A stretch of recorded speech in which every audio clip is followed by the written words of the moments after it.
ಸರ್ವೋತ್ತಮನಾದ ಪುರುಷೋತ್ತಮನಾದ ಜಗನ್ನಾಥ ಭಾರತದ ಹೆದ್ದೈವ, ಜಗತ್ತಿನ ಹೆದ್ದೈವ. ಅಂತಹ ಜಗನ್ನಾಥನ ಸ್ಮರಣೆಯನ್ನು ಮಾಡುತ್ತಾ ಜಾಗತಿಕವಾದ ಎಲ್ಲ ಸಮಸ್ಯೆಗಳಿಗೂ ಪರಿಹಾರವನ್ನು ಕೊಡುವುದಕ್ಕೆ, ಆಧ್ಯಾತ್ಮಿಕವಾಗಿ ಹಾಗೂ ಸರ್ವತೋಮುಖವಾದ ಉನ್ನತಿಯನ್ನು ಕೊಡುವುದಕ್ಕೆ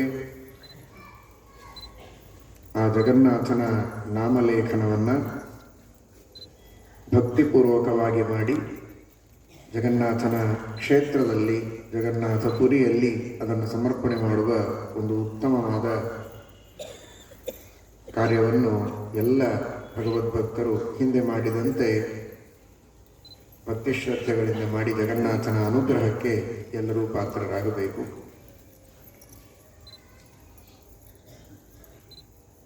ಶ್ರೀ ಗುರುಭ್ಯೋ ನಮಃ. ಹರಿ ಓಂ.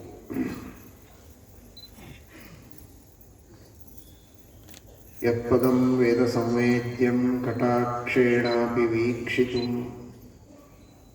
ನ ಕ್ಷಮಂತೆ ವಿಮತಯಸ್ತಮುಪಾಸೇ ಶ್ರಿಯಃಪತಿಂ. ಮಯಿ ಸ್ಥಿತೋ ಮದಂಗೇಷು ಸ್ವತಂತ್ರೋ ವ್ಯಾಪ್ತವಾನ್ ಹರಿಃ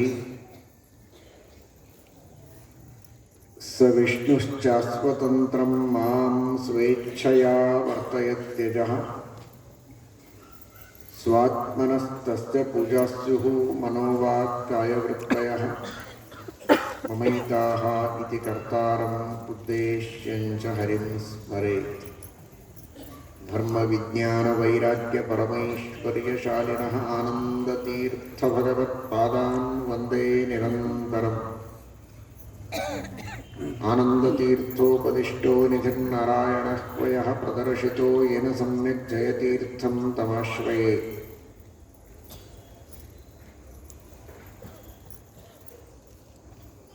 ನೌಮಿನ್ಯಾಯಸುಧಾಧಿಕೃತ್ ಜಯಮುನೀನ್ ಶ್ರೀಪಾದರಾಟ್ಸನ್ಮನೀನ್ ವ್ಯಾಸಾರ್ಯಾನ್ ವಿವಿಧಾಗಮಪ್ತಿವಿಹರಾನ್ ಶ್ರೀವಾದಿರಾಜಾನಪಿ ವಂದೇ ಹಂಸವರಾನ್ ರಘುತ್ತಮಗುರೂನ್ ವೈದಗ್ಧ್ಯವರಾನ್ ನಿಧೀನ್. ಶ್ರೀ ಸತ್ಯವ್ರತ ರಾಘವೇಂದ್ರ ಮುನಿಪಾನ್ ಸದ್ಬೋಧ ಸತ್ಯಾನಪಾನ್. ಸತ್ಯನಾಥ ಗುರುಃ ಪಾತು ಯೋಧೀರೋ ನವಚಂದ್ರಿಕಾಂ ನವಾಮೃತ ಗದಾತೀರ್ಥ ತಾಂಡವಾನಿ ವ್ಯಚೀಕ್ಲಪತು. ಸತ್ಯಾದಿಜ್ಞಕರಾಬ್ದೋತ್ಥಾನ್ ಪಂಚಾಶತ್ವರ್ಷಪೂಜಕಾನ್ ಸತ್ಯಪ್ರಮೋದತೀರ್ಥಾರ್ಯಾನ್ ಮೌನಿನ್ಯಾಯಸುಧಾರತಾನ್.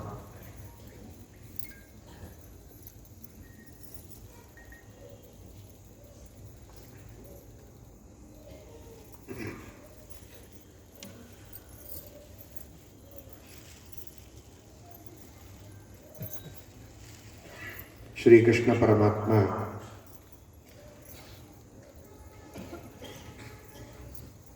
ಭಗವದ್ಗೀತೆಯಲ್ಲಿ ಪ್ರಧಾನವಾಗಿ ಪ್ರತಿಪಾದನೆ ಮಾಡಿದ ವಿಷಯ ಅದು ಭಗವಂತನ ಪಾರಮ್ಯ, ಸರ್ವೋತ್ತಮತ್ವ, ಸರ್ವೋತ್ತಮನಾದ ಭಗವಂತನ ಪ್ರೀತಿಗಾಗಿ ಸಕಲ ಸಾಧಕರು ಸರ್ವ ಸಮರ್ಪಣೆಯನ್ನು ಮಾಡಬೇಕು ಅನ್ನುವಂತಹ ಒಂದು ಸಮರ್ಪಣೆಯ ಮನೋಭಾವ,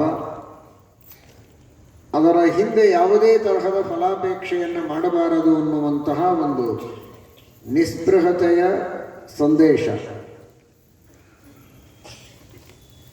ಇವುಗಳನ್ನು ಪ್ರಧಾನವಾಗಿ ಶ್ರೀಮದ್ ಭಗವದ್ಗೀತೆಯಲ್ಲಿ ನಾವು ಕಾಣೋದು. ಭಗವಂತ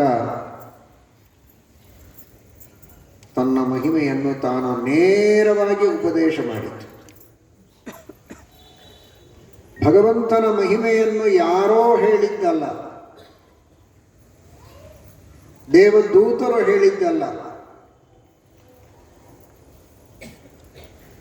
ದೇವರನ್ನ ಕಂಡವರು ಹೇಳಿದ್ದಲ್ಲ, ಬರೀ ಸ್ವಯಂ ಭಗವಂತ ತನ್ನ ಮಹಿಮೆಯನ್ನು ತಾನೇ ಉಪದೇಶ ಮಾಡಿದ್ದನ್ನು ಕೇಳಿ ಅದನ್ನೇ ಓದಿ ಅದರ ಅಧ್ಯಯನವನ್ನು ಇಂದಿಗೂ ಮಾಡುವ ಸೌಭಾಗ್ಯವನ್ನು ಪಡೆದವರು ನಾವೆಲ್ಲ ಸನಾತನ ಧರ್ಮವನ್ನು ಅನುಸರಣೆ ಮಾಡುವಂತಹ ವ್ಯಕ್ತಿಗಳು ಅನ್ನುವ ಅಭಿಮಾನ ನಮಗೆ ಬೇಕು.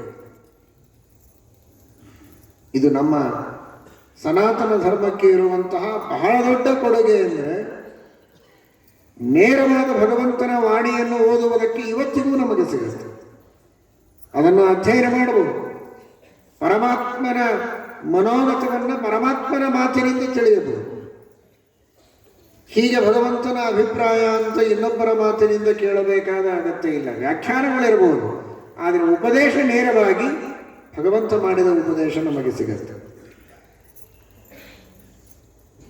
ಪರಮಾತ್ಮ ಹೇಳುತ್ತಾನೆ, ಅಹಂ ಕೃತ್ಸ್ನಸ್ಯ ಜಗತಃ ಪ್ರಭವ ಪ್ರಲಯಸ್ತಥಾ ಮತ್ತಃ ಪರತರಂ ನಾನ್ಯತ್ ಕಿಂಚಿದಸ್ತಿ ಧನಂಜಯ ಮಯಿ ಸರ್ವಮಿದಂ ಪ್ರೋತಂ ಸೂತ್ರೇ ಮಣಿಗಣ ಇವ.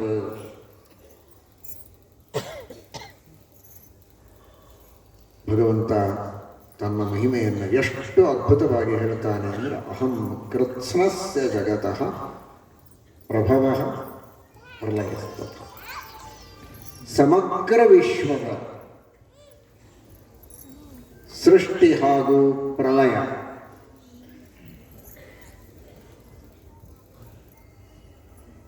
ಇವುಗಳನ್ನು ಮಾಡುವವನು ನಾನು. ಒಬ್ಬರ ಇಬ್ಬರ, ಒಂದು ವಸ್ತುವಿನ ಎರಡು ವಸ್ತುವಿನ ಅಲ್ಲ. ಒಂದು ಊರು, ಒಂದು ದೇಶ, ಒಂದು ಕೋಶ ಅಲ್ಲ. ಅಹಂ ಕೃತ್ಸ್ನಸ್ಯ ಜಗತಃ, ಸಮಸ್ತವಾದ ಪ್ರಪಂಚದ ಸೃಷ್ಟಿ ಹಾಗೂ ಪ್ರಲಯಗಳು ನನ್ನ ವಶವಾಗಿವೆ ಅಂತ ಪರಮಾತ್ಮ ಹೇಳ್ತಾರೆ. ನಿಜವಾಗಿ ನೋಡಿದರೆ ಶ್ರೀಕೃಷ್ಣ ಪರಮಾತ್ಮ ಹೇಳುವ ರೀತಿ ಬಹಳ ವಿಚಿತ್ರವಾಗಿದೆ.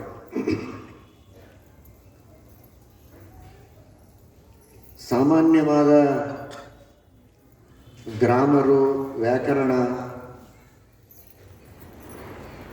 ಅದನ್ನು ತಿಳಿದವನಿಗೂ ಇದು ಯಾಕೋ ಸರಿಯಲ್ಲ ಅನಿಸುವ ರೀತಿಯಲ್ಲಿ ಹೇಳಿದಂತೆ ತೋರುತ್ತದೆ. ಕೃಷ್ಣ ಹೇಳಬೇಕಾದದ್ದು, ನಾನು ಜಗತ್ತಿನ ಸೃಷ್ಟಿಯನ್ನು ಮಾಡುವ ವ್ಯಕ್ತಿ, ನಾನು ಜಗತ್ತಿನ ಪ್ರಲಯವನ್ನು ಮಾಡುವಂತಹ ವ್ಯಕ್ತಿ ಅಂತ ಕೃಷ್ಣ ಹೇಳಬೇಕಾಗಿತ್ತು. ಆದರೆ ಕೃಷ್ಣ ಹೇಳಿದ್ದು ನಾನೇ ಜಗತ್ತಿನ ಸೃಷ್ಟಿ, ನಾನೇ ಜಗತ್ತಿನ ಪ್ರಲಯ ಅಂತ ಹೇಳಿಕೊಂಡಿದ್ದಾನೆ. ಅಹಂ ಕೃತ್ಸ್ನಸ್ಯ ಜಗತಃ ಪ್ರಭವ ಪ್ರಲಯಸ್ತಥಾ. ನಾನೇ ಜಗತ್ತಿನ ಸೃಷ್ಟಿ, ನಾನೇ ಜಗತ್ತಿನ ಪ್ರಲಯ ಅಂತ. ಶ್ರೀಕೃಷ್ಣ ಪರಮಾತ್ಮನ ಉಪದೇಶ ನಮಗೆ ಸಿಕ್ಕಿದೆ ನೇರವಾಗಿ ಎನ್ನುವುದು ದೊಡ್ಡ ಸೌಭಾಗ್ಯವಾದರೂ ಆ ಕೃಷ್ಣ ಪರಮಾತ್ಮನ ಮಾತಿನ ಮರ್ಮವನ್ನು ತಿಳಿಯುವುದಕ್ಕೆ ಶ್ರೀಮದ್ ಆನಂದ ತೀರ್ಥ ಭಗವತ್ಪಾದಾಚಾರ್ಯರ ವ್ಯಾಖ್ಯಾನ, ಶ್ರೀಮದ್ ಭಗವದ್ಗೀತಾ ಭಾಷ್ಯ, ಶ್ರೀಮದ್ ಭಗವದ್ಗೀತಾ ತಾತ್ಪರ್ಯ ನಿರ್ಣಯವೆಂಬ ಶ್ರೀಮದ್ ಆಚಾರ್ಯರು ರಚನೆ ಮಾಡಿದ ಎರಡು ಗ್ರಂಥಗಳು ಸೂರ್ಯ ಚಂದ್ರರಂತೆ.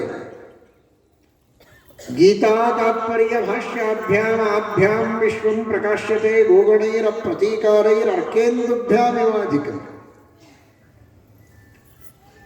ಸೂರ್ಯ ಚಂದ್ರರಂತೆ ಆ ಗೀತೆಯ ಒಳಗಿನ ರಹಸ್ಯವನ್ನು ಬೆಳಕು ಬಿಟ್ಟು ತೋರಿಸುವಂತಹ ಗ್ರಂಥಗಳು ಆ ಗೀತಾ ಭಾಷ್ಯ, ಗೀತಾ ತಾತ್ಪರ್ಯ. ಶ್ರೀಮದಾಚಾರ್ಯರು ಬಹಳ ಸುಂದರವಾಗಿ ಕೃಷ್ಣನ ಮಾತಿನ ಮರ್ಮವನ್ನು ಬೆಚ್ಚಿ ಇಡುತ್ತಾರೆ.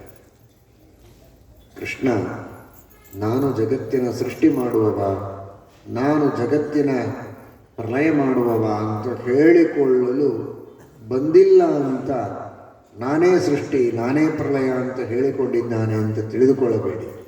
ಒಬ್ಬ ಸಾಮಾನ್ಯ ಬಾಲಕನಿಗೂ ಗೊತ್ತಿರುವ ವ್ಯಾಕರಣ ದೇವರಿಗೆ ಗೊತ್ತಿಲ್ವ?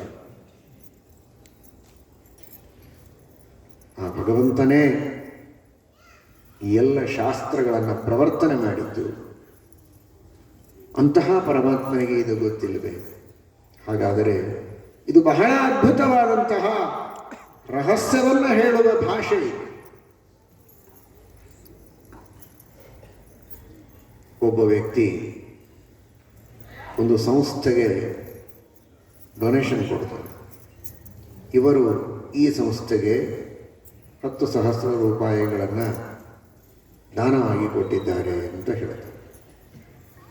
ಮತ್ತೊಬ್ಬ ವ್ಯಕ್ತಿ ಆ ಸಂಸ್ಥೆಯ ಮ್ಯಾನೇಜ್ಮೆಂಟನ್ನು ನೋಡುತ್ತಾನೆ. ಇವನು ಮ್ಯಾನೇಜ್ಮೆಂಟ್ ನೋಡುತ್ತಾನೆ ಅಂತ ಹೇಳ್ತಾರೆ. ಒಬ್ಬ ವ್ಯಕ್ತಿ ಆ ಸಂಸ್ಥೆಗೆ ಬಣ್ಣ ಹಚ್ಚೋದಕ್ಕೆ ಸಹಾಯ ಮಾಡಿದ್ದಾನೆ, ಅದನ್ನು ಹೇಳ್ತಾರೆ. ಇನ್ನೊಬ್ಬ ಇನ್ನೊಂದು, ಮತ್ತೊಬ್ಬ ಮತ್ತೊಂದು. ಆದರೆ ಈ ತರಹ ಹಲವಾರು ಜನರು ಒಂದೊಂದು ಯೋಗದಾನವನ್ನು ಮಾಡಿದಾಗ ಅವರವರು ಮಾಡಿದ ಸೇವೆಗಳನ್ನು ಬಿಡಿ ಬಿಡಿಯಾಗಿ ಗುರುತಿಸಬಹುದು. ಆದರೆ ಒಂದು ಸಂಸ್ಥೆ ಹೀಗಿದೆ, ಅದನ್ನು ಒಬ್ಬನೇ ವ್ಯಕ್ತಿ ಮಾಡಿದ್ದು. ಮಾಡಬೇಕೆಂಬ ಆಲೋಚನೆ ಅವನ, ಅದಕ್ಕೆ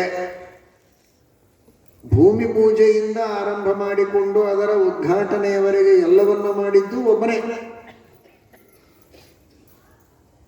ಹಣ ಕೊಟ್ಟದ್ದು ಅವ, ಮೈ ಬಗ್ಗಿ ದುಡಿದದ್ದು ಅವ, ಬಿಸಿಲಿನಲ್ಲಿ ನಿಂತದ್ದು ಅವನೇ, ಕೊನೆಯ ದಿನ ಉದ್ಘಾಟನೆ ಮಾಡಿಸಿದ್ದು ಅವನೇ, ಮುಂದೆ ಅದನ್ನು ನಡೆಸಿಕೊಂಡು ಹೋಗ್ತಾ ಇದ್ದವನು ಅವನು. ಆಗ ಏನು ಅಂತ ಹೇಳ್ತೀರಾ ನೀವು? ಏನು ಹೇಳ್ಬೋದು? ಒಂದೊಂದನ್ನೇ ಬಿಡಿಸಿ ಹೇಳಲಿಕ್ಕಾಗತ್ತ? ಈ ಸಂಸ್ಥೆ ಬೇರೆ ಅಲ್ಲ, ಇವನು ಬೇರೆ ಅಲ್ಲ. ಈ ಸಂಸ್ಥೆ ಅಂದರೆ ಇವನು, ಇವನು ಅಂದರೆ ಈ ಸಂಸ್ಥೆ ಅಂತ ಹೇಳ್ತೀವಿ. ಆ ಮಾತಿನ ಹಿನ್ನೆಲೆ ಏನು ಅಂದರೆ, ಆ ಸಂಸ್ಥೆಯೇ ಅವನಲ್ಲ, ಆ ಕಟ್ಟಡವೇ ಅವನಲ್ಲ, ಅಲ್ಲಿರುವ ಕಲ್ಲು, ಇಟ್ಟಂಗಿ, ಮಣ್ಣು, ಸಿಮೆಂಟು, ಕಬ್ಬಿಣ ಇವನಲ್ಲ. ಮತ್ತೆ ಏನು ಅರ್ಥ ಅದಕ್ಕೆ? ಇವನೇ ಇದು ಅಂತ ಹೇಳಿದರೆ ಅರ್ಥ 1-2 ಸೇವೆ ಮಾಡಿದವನು ಅಲ್ಲ ಇವನು.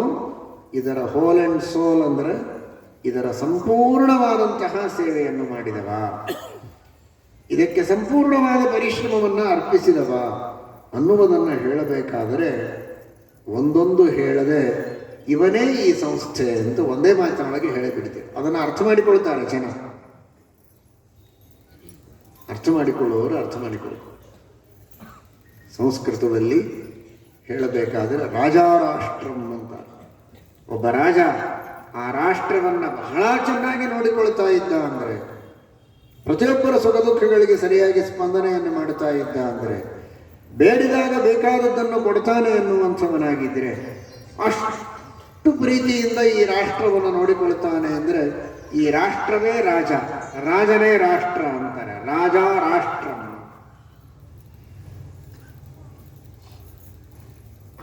ಆ ರೀತಿ ಭಗವಂತ ಹೇಳಲು ಹೊರಟಿದ್ದಾರೆ. ಶ್ರೀಮದಾಚಾರ್ಯರಂತಾರೆ, ಈ ಮಾತನ್ನು ನೋಡಿ ತಪ್ಪು ತಿಳಿಯಬೇಡಿ. ಸರ್ವಂ ಖಲ್ವಿದಂ ಬ್ರಹ್ಮ ಅಂತ ಹೇಳ್ತಾರೆ. ಈ ಜಗತ್ತು ಅಂದರೆ ಬೇರೆ ಅಲ್ಲ, ಪರಮಾತ್ಮನೇ ಅಂತ.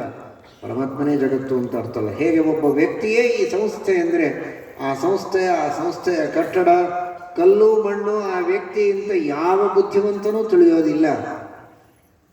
ಆ ಸಂಸ್ಥೆಯ ಪೂರ್ಣವಾದಂತಹ ನಿರ್ವಹಣೆ ಮಾಡುವಂತಹ ವ್ಯಕ್ತಿ, ಅದಕ್ಕಾಗಿ ಸರ್ವಸ್ವವನ್ನು ಅರ್ಪಿಸಿದಂತಹ ವ್ಯಕ್ತಿ ಅಂತ ಅರ್ಥ ಮಾಡಿಕೊಳ್ತೀರಾ. ಅಷ್ಟೇ ಅರ್ಥವನ್ನು ಇಲ್ಲಿ ತಿಳಿಯಬೇಕು. ಭಗವಂತನೇ ಜಗತ್ತು ಅಂದರೆ ದೇವರೇ ಜಗತ್ತಲ್ಲ, ಜಗತ್ತನ್ನು ಹುಟ್ಟಿಸಿದವ, ಅದನ್ನು ರಕ್ಷಣೆ ಮಾಡಿದವ, ಎಲ್ಲವೂ ಪರಮಾತ್ಮ ಅಂತ. ಅದಕ್ಕೂ ಮುಂದೆ ಹೋಗಿ ಜಗತ್ತನ್ನು ಹುಟ್ಟಿಸಿದವ ಅಂತ ಅಷ್ಟೇ ಅಲ್ಲ ಕೃಷ್ಣ ಹೇಳೋದು, ಆ ಜಗತ್ತಿನ ಸೃಷ್ಟಿ, ಆ ಜಗತ್ತಿನ ಉತ್ಪತ್ತಿಯೇ ನಾನು ಅಂತ. ಒಂದು ವಸ್ತುವಿನ ಉತ್ಪತ್ತಿಗೆ ಬೇಕಾದದ್ದು ಏನೆಲ್ಲ ಇದೆ ಅದೆಲ್ಲವನ್ನು ಮಾಡುವವನು ನಾನು ಅಂತ ಹೇಳುವ ದೃಷ್ಟಿಯಲ್ಲಿ ಇಡೀ ವಿಶ್ವದ ಸೃಷ್ಟಿ ನಾನು. ವಿಶ್ವದೊಳಗಿನ ಒಂದು ಸಣ್ಣ ಕಣ, ಒಂದು ಸಣ್ಣ ನೊಣ ಏನೇ ಹುಟ್ಟಬೇಕಾದರೂ ಅದು ಭಗವಂತನಿಂದ, ಅದರ ಲಯ ನಾಶ ಆಗಬೇಕಾದರೂ ಭಗವಂತನಿಂದ. ಈ ಅರ್ಥದಲ್ಲಿ ಪರಮಾತ್ಮ ಹೇಳಿದ ಅಹಂ ಕೃತ್ಸ್ನಸ್ಯ ಜಗತಃ ಪ್ರಭವ ಪ್ರಲಯಸ್ತಥ. ಇಡೀ ವಿಶ್ವದ ಸೃಷ್ಟಿ ಹಾಗೂ ಸಂಹಾರಗಳನ್ನು ಮಾಡುವವನು ನಾನು. ಈ ಅರ್ಥದಲ್ಲಿ ನಾವು ಚೆನ್ನಾಗಿ ಭಗವದ್ಗೀತೆಯನ್ನು ತಿಳಿದರೆ ಕಣ್ಣರಳಿಸಿ ಏನೇ ನೋಡಿದರೂ ಇದೆಲ್ಲವೂ ದೇವರ ಸೃಷ್ಟಿ, ಇದೆಲ್ಲವೂ ದೇವರ ಸೃಷ್ಟಿ. ಅಹಂ ಕೃತ್ಸ್ನಸ್ಯ ಜಗತಃ ಪ್ರಭವ ಪ್ರಲಯಸ್ತಥ. ಈ ಚಿಂತನೆ ನಮಗೆ ಬರ್ತಾ ಹೋದರೆ ಅದೇ ಭಗವಂತನ ಸಾಕ್ಷಾತ್ಕಾರಕ್ಕೆ ಕಾರಣವಾಗ್ತದೆ. ಒಂದು ದಿನಕ್ಕಲ್ಲ, ನಿರಂತರವಾಗಿ ಈ ತರಹದ ಅನುಸಂಧಾನವನ್ನು ಮಾಡಬೇಕು. ಏನು ನೋಡ್ತೇವೋ ಅದು ದೇವರ ಸೃಷ್ಟಿ, ಅದರ ಅಸ್ತಿತ್ವ ಪರಮಾತ್ಮನ ಅಧೀನ, ಅದರ ನಾಶ ದೇವರ ಅಧೀನ. ಪರಿಪೂರ್ಣವಾಗಿ ಇಡೀ ಜಗತ್ತು ಪರಮಾತ್ಮನ ಅಧೀನ ಅನ್ನುವ ಚಿಂತನವನ್ನು ನಾವು ನಿರಂತರ ಮಾಡ್ತಾ ಇದ್ದರೆ ಆಗ ಭಗವಂತನ ದರ್ಶನವಾಗುವುದಕ್ಕೆ ಸಾಧ್ಯ ಇದೆ. ಎಲ್ಲದರಲ್ಲಿ ದೇವರಿದ್ದಾನೆ, ಎಲ್ಲವನ್ನೂ ದೇವರು ಹುಟ್ಟಿಸಿದ್ದು. ಕಂಡದ್ದೆಲ್ಲ ಕಮಲನಾಭನ ಮೂರ್ತಿ, ಕಂಡದ್ದೆಲ್ಲ ಭಗವಂತನ ಸೃಷ್ಟಿ, ಕಂಡದ್ದೆಲ್ಲ ಆ ಭಗವಂತನ ಅಧಿಷ್ಠಾನ ಅಂತ ನಾವು ಚಿಂತನೆ ಮಾಡ್ತಾ ಇದ್ರೆ ಆಗ ಪರಮಾತ್ಮನ ದರ್ಶನ. ಈ ದೃಷ್ಟಿಯಲ್ಲಿ ಪರಮಾತ್ಮ ಹೇಳಿದ ಅಹಂ ಕೃತ್ಸ್ನಸ್ಯ ಜಗತಃ ಪ್ರಭವಃ ಪ್ರಲಯಸ್ತಥ. ನಮಗೆಲ್ಲ ನಿತ್ಯದಲ್ಲಿ ನೋಡುವುದನ್ನು ಆಶ್ಚರ್ಯ ಅಂತ ನಾವು ಕಾಣೋದಿಲ್ಲ. ಇದೆಲ್ಲ ನಮಗೆ ಗೊತ್ತು ಅಂತ. ನಮಗೆ ಗೊತ್ತು ಅಂದ ಮಾತ್ರಕ್ಕೆ ಅದನ್ನು ನಮಗೆ ಮಾಡಲಿಕ್ಕೆ ಬರುತ್ತೆ ಅಂತಲ್ಲ. ನಮಗೆ ಯಾವುದು ಪೂರ್ಣವಾಗಿ ಗೊತ್ತೂ ಇಲ್ಲ, ಸಾಮಾನ್ಯವಾಗಿ ಗೊತ್ತಿದೆ ಅಂದ ಮಾತ್ರಕ್ಕೆ ಅದೇನು ಬಹಳ ದೊಡ್ಡ ವಿಷಯ ಅಲ್ಲ ಅಂತ ನಾವು ಅಂತ. ಈ ಗಿಡ ಕಾಣಿಸ್ತಾ ಇದೆ, ಇವತ್ತು ದಿವಸ ಬರ್ತಿದೆ, ಗಿಡ ಇಲ್ಲೇ ಇದೆ, ಅದು ಇಲ್ಲೇ ಇದೆ, ಅದಿಲ್ಲೇ ಇದೆ ಅಂತ ನಿನಗೆ ಗೊತ್ತು. ಅದನ್ನು ಮಾಡಲಿಕ್ಕೆ ಗೊತ್ತಾ? ಹೇಗೆ ಮಾಡಬೇಕು ಅಂತ ಗೊತ್ತಾ? ಒಂದು ಬೀಜ ಇಷ್ಟು ದೊಡ್ಡ ಗಿಡವಾಗಿ ನಿಂತು ಹೇಗೆ ಗೊತ್ತಾ? ಆ ಗಿಡದ ಕಾಂಡ ಎಷ್ಟು ಬಿರುಸು, ಅದರಲ್ಲಿ ಬಂದ ಹಳದಿ ಹೂವುಗಳು ಎಷ್ಟು ಮೃದು, ಅದು ಹೇಗೆ ಬಿರುಸಾಯಿತು, ಇದು ಯಾಕೆ ಮೃದುವಾಯಿತು ಗೊತ್ತಾ? ಎಲೆಗಳೆಲ್ಲ ಹಸಿರು, ಹೂವುಗಳು ಮಾತ್ರ ಹಳದಿ, ಅದು ಯಾಕೆ? ಅಲ್ಲ, ಇದು ಗೊತ್ತಿರಬಹುದು, ವಿಜ್ಞಾನಿಗಳು ಅದಕ್ಕೇನೇನು ಕಾರಣ ಅಂತ ಹೇಳ್ಬೋದು, ಗೊತ್ತಿರುವುದು ಬೇರೆ, ಅದನ್ನು ಮಾಡಲಿಕ್ಕೆ ಆಗ್ತದ? ಎಲ್ಲ ಎಲೆಗಳು ಒಂದೇ ತರಹ ಇದೆ, ಈ ಗಿಡದ್ದು ಆ ಗಿಡದ್ದು ಬೇರೆ ತರಹ ಇದೆ, ಅದರ ಪಕ್ಕದ ಗಿಡ ಇನ್ನೊಂದು ರೀತಿಯಾಗಿದೆ. ಆದರೆ ಒಂದು ಗಿಡದ ಎಲೆಗಳೆಲ್ಲ ಒಂದೇ ತರಹ ಇದೆ ಅಂತ ಅನ್ಕೊಳ್ತೇವೆ, ಆದರೆ ಬಿಚ್ಚಿ ನೋಡಿ ಒಂದೇ ತರಹ ಇಲ್ಲ, ಒಂದೊಂದು ಗಿಡಗಳಲ್ಲಿ ವ್ಯತ್ಯಾಸ ಇರುತ್ತೆ.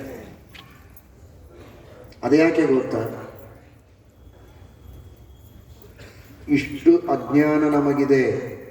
ಸ್ವಲ್ಪ ಅಲ್ಪ ಜ್ಞಾನವನ್ನು ವಿಜ್ಞಾನಿಗಳು ಪಡೆದುಕೊಂಡಿದ್ದರೂ ಅದನ್ನು ಮಾಡುವ ಶಕ್ತಿಯನ್ನು ಪಡೆದುಕೊಂಡಿಲ್ಲ. ಹೀಗಿರುವಾಗ ಒಂದು ಗಿಡ, ಒಂದು ಹುಲ್ಲುಕಡ್ಡೆ ಅಷ್ಟು ಅದ್ಭುತವಾಗಿದೆ ಪ್ರಪಂಚದೊಳಗಿದ್ದದ್ದು. ಒಬ್ಬ ಮಾನವನ ಶರೀರ ಹೇಗೆ ನಿರ್ಮಾಣ ಆಗ್ತದೆ? ಮಾನವ ಆಗಿರಬಹುದು, ಪಶು ಪಕ್ಷಿಗಳಾಗಿರಬಹುದು, ಎಷ್ಟು ಅದ್ಭುತವಾದ ಸೃಷ್ಟಿಯಾಗ್ತದೆ.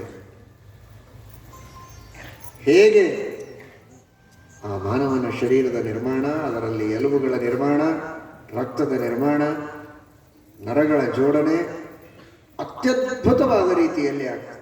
ನೋಡಿದರೆ ಅಲ್ಲಿ 10 ಜನ ಅಲ್ಲ, 1000 ಜನ ಸೇರಿದ ಒಂದು ದೊಡ್ಡದಾದ ಫ್ಯಾಕ್ಟರಿಯನ್ನು ಮಾಡಿ ಒಬ್ಬೊಬ್ಬರು ಒಂದೊಂದು ಡಿಪಾರ್ಟ್ಮೆಂಟ್ಗಳನ್ನು ನೋಡಿಕೊಂಡು, ಒಬ್ಬರು ಬರೀ ನರಗಳನ್ನು ಜೋಡಿಸುವುದು, ಒಬ್ಬರು ಅಂದರೆ ಒಂದು ತಂಡದವರು, ಒಬ್ಬರು ಬರೇ ಎಲುಬುಗಳನ್ನು ಮಾಡೋದು, ಆ ಬೋನ್ ಮ್ಯಾರೋಗಳಲ್ಲಿ ರಕ್ತದ ಸೃಷ್ಟಿಯನ್ನು ಮಾಡೋದು, ಕಣ್ಣು, ಕಿವಿ, ಮೂಗು, ಇಂಥ ಒಂದೊಂದನ್ನೇ ಮಾಡೋದಕ್ಕೆ ಒಂದೊಂದು ದೊಡ್ಡದಾದ ಎಷ್ಟೋ ಮಜಲುಗಳ, ಎಷ್ಟೋ ಫ್ಲೋರ್ಗಳ ಫ್ಯಾಕ್ಟ್ರಿ ಇದ್ದರೆ 1000 ಜನ ಕೆಲಸ ಮಾಡಿದರೆ ಇಂಥ ಶರೀರವನ್ನು ನಿರ್ಮಾಣ ಮಾಡಲಿಕ್ಕೆ ಸಾಧ್ಯ ಆಗಬಹುದಾ ಅನ್ನುವುದು ಸಮಸ್ಯೆಯಾಗಿಯೇ ಉಳಿತು. ಆದರೆ ಯಾರ್ಯಾರೂ ಇಲ್ಲ. ಒಂದು ತಾಯಿಯ ಗರ್ಭದಲ್ಲಿ ಇಂತಹ ಅದ್ಭುತವಾದ ಶರೀರದ ನಿರ್ಮಾಣವಾಗ್ತದೆ. ತಾಯಿಯ ಗರ್ಭ ಬಹಳ ಚಿಕ್ಕದಾಗಿದೆ ಅಂತ ಪುಟ್ಟದಾಗಿ ನಿರ್ಮಾಣವಾಗಿ ತಾನೇ ಬೆಳೀತದೆ. ನಿಮಗೆ ಯಾವುದೇ ಒಂದು ಮಷಿನ್ ಮಾಡಬೇಕು ಅಂತ ಒಂದು ಪುಟ್ಟ ಮಷಿನ್ ಮಾಡಿ ಅದನ್ನು ಹೊರಗೆ ಬಿಟ್ಟ ಮೇಲೆ ತಾನೇ ದೊಡ್ಡ ಮಷಿನ್ ಆಗಿ ನಿಲ್ತದೆ ಯಾವುದಾದ್ರೂ. ಆದರೆ ಇದು ಹಂತ ಹಂತವಾಗಿ ಬೆಳೆಯುವಂತಹ ಒಂದು ಮಷಿನ್ ಇದೆ. ಅಂತಹ ಯಂತ್ರವನ್ನು ದೇವರು ನಿರ್ಮಾಣ ಮಾಡ್ತಾರೆ. ಅಂಥ ಯಂತ್ರವನ್ನು ನಿರ್ಮಾಣ ಮಾಡಿ ಅದರೊಳಗೆ ಒಬ್ಬೊಬ್ಬರನ್ನು ಕೂಡಿಸಿದ್ದಾರೆ. ಗೀತೆಯ ಸಾರವನ್ನು ಕೊನೆಯ 2 ಶ್ಲೋಕಗಳಲ್ಲಿ ಕೃಷ್ಣ ಹೇಳುವಾಗ ಹೇಳ್ತಾನೆ, ಯಂತ್ರಾರೂಢಾನಿ ಮಾಯೇಯ ಈಶ್ವರ ಸರ್ವಭೂತಾನಾಂ ಹೃದ್ದೇಶೇ ಅರ್ಜುನ ತಿಷ್ಠತಿ ಭ್ರಾಮಯನ್ ಸರ್ವಭೂತಾನಿ ಯಂತ್ರಾರೂಢಾನಿ ಮಾಯೇಯ. ಅದ್ಭುತವಾದಂತಹ ಯಂತ್ರ ಇದು. ಶರೀರ ತನ್ನಷ್ಟಕ್ಕೆ ತಾನೇ ಓಡಾಡುವಂತಹ ಯಂತ್ರ. ಆಟೋಮೆಟಿಕ್ ಆಗಿ, ನಿಜವಾದ ಆಟೋಮೆಟಿಕ್ ಆಗಿ ಓಡಾಡುವಂತಹ ಯಂತ್ರ. ತನ್ನ ಆಲೋಚನೆಗೆ ತಕ್ಕಂತೆ ತಾನೇನನ್ನೂ ಮಾಡಬಹುದು ಜೀವ, ಅಂತಹ ಯಂತ್ರ. ಇಷ್ಟು ಅದ್ಭುತವಾದ ಸೃಷ್ಟಿಯನ್ನ ತಂದೆ ತಾಯಿಗಳನ್ನು ನಿಮಿತ್ತ ಮಾಡಿಕೊಂಡು, ಆದರೆ ಅವರು ಮಾತ್ರ ಇನ್ನೋಸೆಂಟ್ ಆಗಿರ್ತಾರೆ.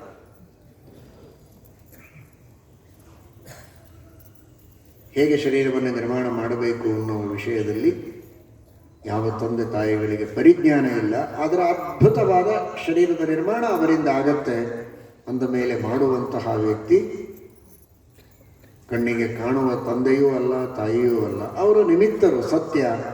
ಆದರೆ ನಿಜವಾಗಿ ಮಾಡುವವನು ಈಶ್ವರ ಸರ್ವಭೂತಾನಾಂ ಹೃದ್ದೇಶೇ ಅರ್ಜುನ ತಿಷ್ಠತಿ ಭ್ರಾಮಯನ್ ಸರ್ವಭೂತಾನಿ ಯಂತ್ರಾರೂಢಾನಿ.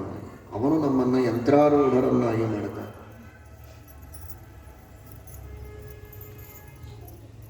ಅವನು ನಿಜವಾದ ಈ ಜಗತ್ತಿನ ಪ್ರಭವ, ಅವನು ನಿಜವಾಗಿ ಈ ಜಗತ್ತಿನ ಪ್ರಲಯ. ಅದನ್ನು ನಾವು ಚಿಂತನೆ ಮಾಡಬೇಕು. ಕೃಷ್ಣ ಹೇಳಿದ, ಅಹಂ ಕೃತ್ಸ್ನಸ್ಯ ಜಗತಃ ಪ್ರಭವ ಪ್ರಲಯಸ್ತಥಾ. ನಿಮಗೆ ಸಂಶಯ ಇದ್ದರೆ, ತಂದೆ ತಾಯಿಗಳಿದ್ದರೇನೇ ಮಕ್ಕಳಾಗ್ತಾರೆ, ಇಲ್ಲವೇ ಇದ್ದರೆ ಆಗೋದಿಲ್ಲ, ತಂದೆ ತಾಯಿಗಳೇ ನಿಜವಾಗಿ ಕಾರಣ ಅಂತ. ಹಾಗಿದ್ರೆ ಹೇಗೆ ಸೃಷ್ಟಿ ಮಾಡಿದ್ದಾರೆ ಅಂತ ಅವರು ವರ್ಣನೆ ಮಾಡಲಿ.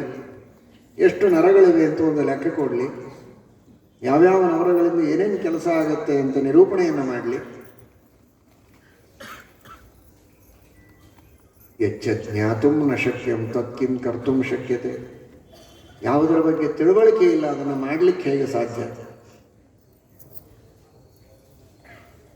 ಪರಮಾತ್ಮ ತನ್ನ ಅಚಿಂತ್ಯವಾದ ಅದ್ಭುತವಾದ ಶಕ್ತಿಯನ್ನು ತೋರಿಸುವುದಕ್ಕೆ ಇದರಿಂದಲೇ ಸೃಷ್ಟಿ ಅಂತ ನೀವು ತಿಳಿದಿದ್ರೆ, ಅದಿಲ್ಲದೆ ಮಾಡಿ ತೋರಿಸ್ತೇನೆ, ಆಗಾದರೂ ನಿಮಗೆ ನಂಬಿಕೆ ಬರಲಿ ನಿಜವಾದ ಸೃಷ್ಟಿಕರ್ತ ಯಾರು ಅಂತ. ಶ್ರೀಮನ್ ಮಹಾಭಾರತ ಇದಕ್ಕಾಗಿಯೇ ಹೊರಟದ್ದು. ಸದೃಷ್ಟಾಂತೋ ಹಿ ಭಾರತೆ. ಎಂಥೆಂತಹ ಅದ್ಭುತವಾದ ಸೃಷ್ಟಿಗಳನ್ನು ಪರಮಾತ್ಮ ಮಾಡಿ ತೋರಿಸುತ್ತೆ. ಇದರರ್ಥ ತಂದೆ ತಾಯಿಗಳ ಮಾಧ್ಯಮದಿಂದ ಹುಟ್ಟುವಂತಹ ಮಕ್ಕಳು ಆ ಸೃಷ್ಟಿ ಇದು ಅದ್ಭುತ ಅಲ್ಲ ಅಂತಲ್ಲ, ಅದು ಅತ್ಯದ್ಭುತ. ಆದರೆ ಮನುಷ್ಯನಿಗೆ ಗೊತ್ತು ಆ ಕ್ರಮದಲ್ಲಿ ಆಗುವ ಸೃಷ್ಟಿಯ ಪರಿಚಯ ಇದೆ ಅಂತ ಅದು ಅದ್ಭುತ ಅಲ್ಲ ಅಂತ ತಿಳಿತಾರೆ. ಆದರೆ ಒಂದು ಸೂಕ್ಷ್ಮವಾದ ಕ್ರೋಮೋಸೋಮ್, ಆ ಕ್ರೋಮೋಸೋಮ್ಸು ಝೈಗೋಟಾಗಿ ಕ್ರಮವಾಗಿ ಬೆಳೆದು ಇಷ್ಟು ಅದ್ಭುತವಾದ ರೀತಿಯಲ್ಲಿ ಇಡೀ ವಿಶ್ವವನ್ನೇ ಆಳುವ ಒಬ್ಬ ವ್ಯಕ್ತಿಯೂ ಹಾಗೇ ತಾನೇ ಹುಟ್ಟಿತ್ತು. ಅಂಥ ಶಕ್ತಿ ಹೇಗೆ ಬರುತ್ತೆ ಅನ್ನೋದು ಒಂದು ಅದ್ಭುತವೇ. ಆದರೂ ಇದು ಎಲ್ಲರಿಗೂ ಗೊತ್ತಿದ್ದದ್ದು ಅಂತ ನೀವೇನಾದರೂ ಅದ್ಭುತ ಅಲ್ಲ ಅಂದರೆ ಪರಮಾತ್ಮ ಅನೇಕ ಉದಾಹರಣೆಗಳನ್ನು ತೋರಿಸ್ತಾರೆ.